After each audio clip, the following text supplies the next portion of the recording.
Hi, I am Arunav and I'll be reviewing Fujifilm X-T200 after 6 to 8 months of use. Well, why you should believe me? Because I'm as broke and as lonely as you are.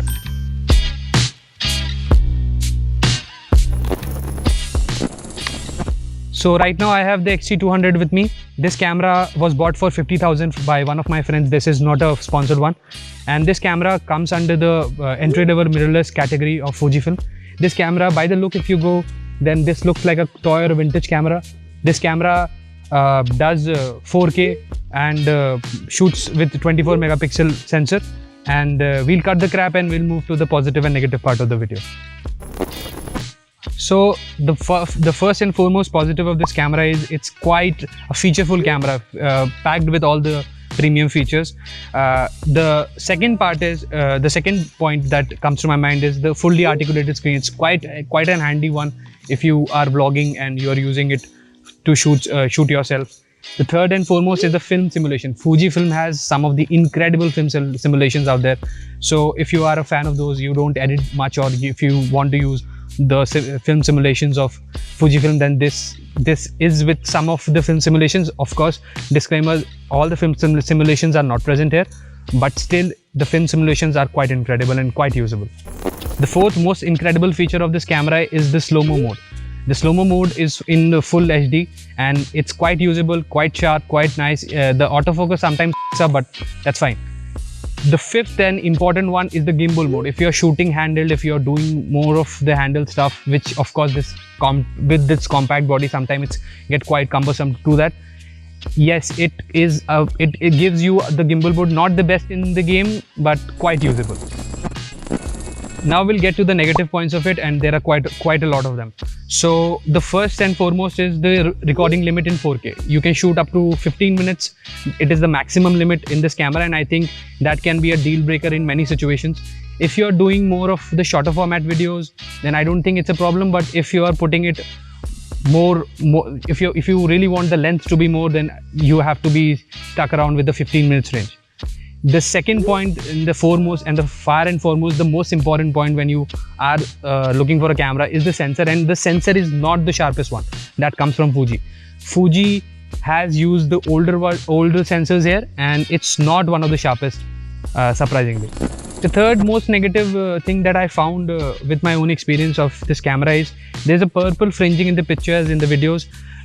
It's not the sharpest at the corners, at the edges, and there's quite a purple fringe in the skin tones. You might look like a Thanos from Avengers universe. So that is one of the problems that I face. Maybe that is because of the sensor. The fourth point that comes to my mind is the cheap build. The build is not very good, honestly. It feels like a not very premium camera. You are spending 50,000, around 50,000 for this camera, and honestly this doesn't look like a very premium one. But maybe that is where they have done their cost cut. So the fifth point is for the people who do more of the sports or the wildlife photography.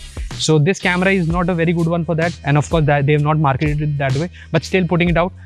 This has a very shorter buffer, so if you do the high speed shots, it will take time to buffer after 15 to 20 images.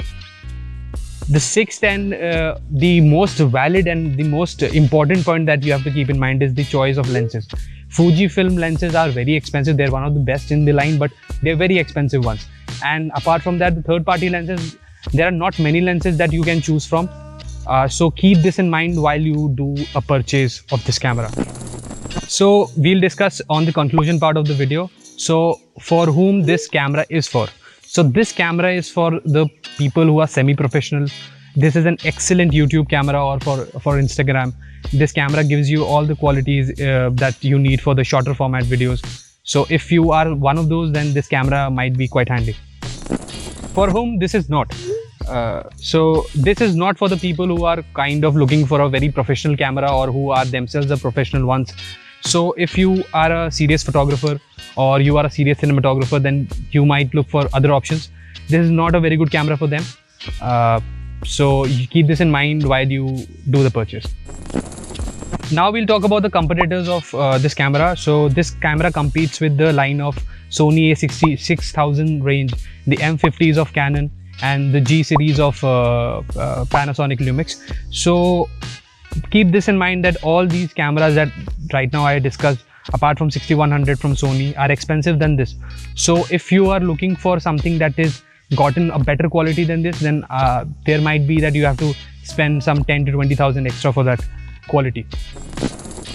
So for the final conclusion of this video, this camera is quite a decent one if you are starting out as a content creator or in your YouTube videos for 6 to 10 months of usage. I've used this in one of my trips to Jodhpur, and actually, very honestly, this camera does its job very decently. So if you are a YouTuber, not a very serious photographer, or like my friend said, one of my friends said, if you want to flex around with this camera, then this is a very good camera. It has all the features.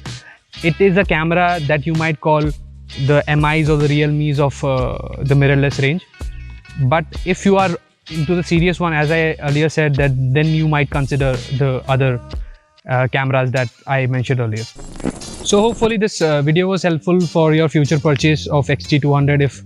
If you need the footages or the pictures, I'll attach a drive link down below. And please stay safe, get vaccinated. It might hurt, and please wear your mask. Thank you. たどり着いた。目的を果たす時が来た。